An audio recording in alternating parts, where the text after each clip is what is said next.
I understand that one mine worker was in fact killed today and several people injured as people were prevented from going to work. Tell us what happened today. Good evening, Karema. We're extremely disturbed by these developments. As you know, that since Friday, where 4 women were abducted from their homes, stripped naked and stoned.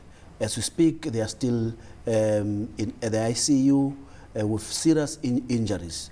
Today, 1 worker has been killed and another worker seriously, critically injured with property being damaged. And this is why we're saying on Sunday, it will be very difficult for NUM to encourage its members to report for duty when the violence has not been eliminated, intimidation and the killing has not stopped. Now, I understand that the COSATU General Secretary, Movavis, is in fact, as we speak, in a meeting with the strike committee.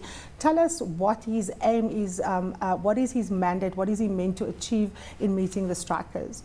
Well, it's meeting the strikers with an attempt of finding a solution. Although our experience that people change goalposts. Every time we met them, we thought that we got a deal and there will be something new. It clearly tells us that the agenda is not about the interest of these workers.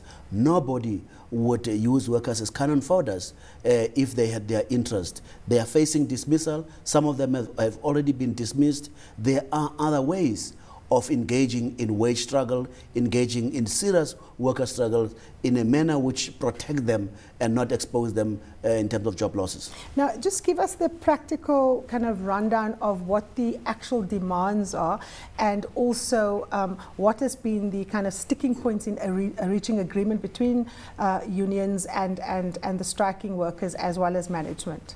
The demand which came out of the normal bargaining process is for 16,000 Rand a month at an entry level as a basic salary, not total to cost company, as a basic salary. The company has indicated that the wage negotiations, the current wage negotiation is still current, are due to start negotiation next year.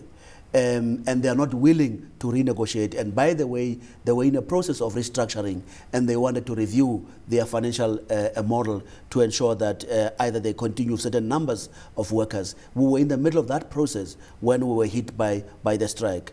Having dismissed workers, we went back to the company and engaged them to reinstate these workers. They have agreed to reinstate the workers and they made an offer of 2,000 Rand once off payment plus a 2,500 Rand on a loan basis. That was initially accepted by the strike committee and all of us, and then down the line it was rejected. What is the reason for the rejection? Well, the reason for rejection is back to 16,000. In a meeting, there will be an agreement, and then once they go to the masses, they're back to the initial demand. The company subsequently, after other meetings which we had, they upped the once-off payment to 4,500. We have learned over the weekend that was also rejected. Now, what is the way forward? The bulk of the workers at this mine are your members, but the strike committee is not affiliated to NUM. What kind of relationship do you have with the strike committee to bind them to the agreement that you've in fact come to as the kind of largest representative of the majority of workers there? And just quickly, how many striking workers are we talking about? Well, it's difficult to bind these strike committees. You are dealing with strike bullets because they agree in one moment and the next moment they don't agree with you. Workers who are affected in terms of this strike in the middle center of Rustenburg is 12,000, and then in part of up to Limpopo is another 15,000. So we're talking about 27,000 workers who are affected.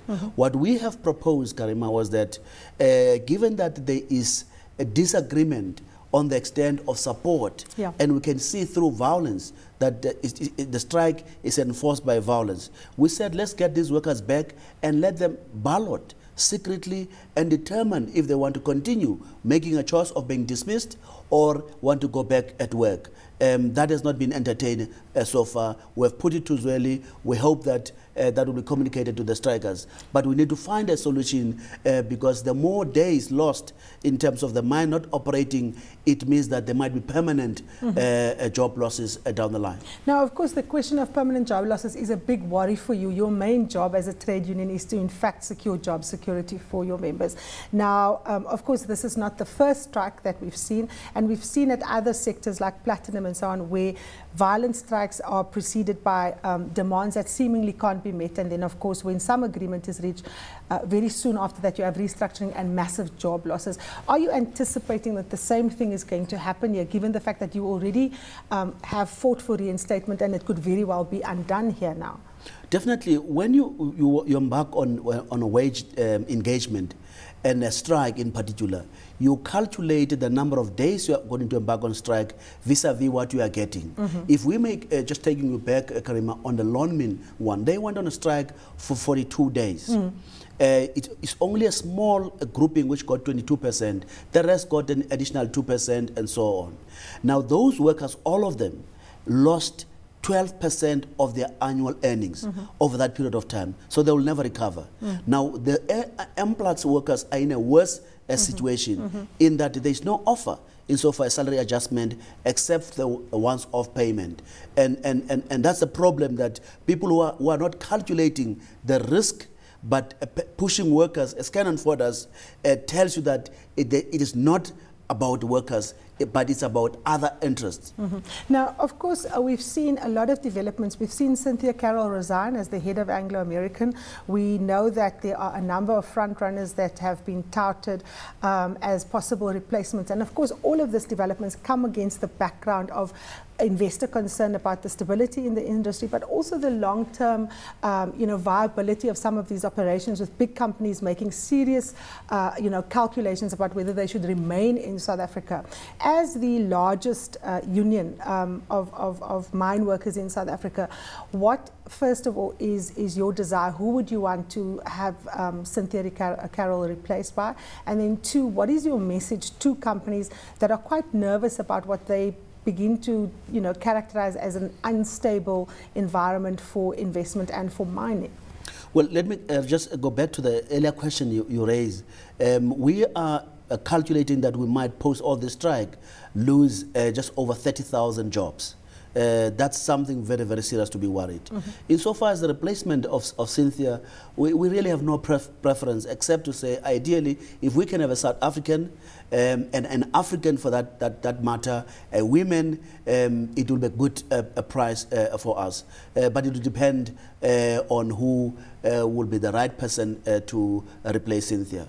Insofar as the investors are concerned, all the time when we interact with them, a number of questions are arising is that, is South Africa a lawless country?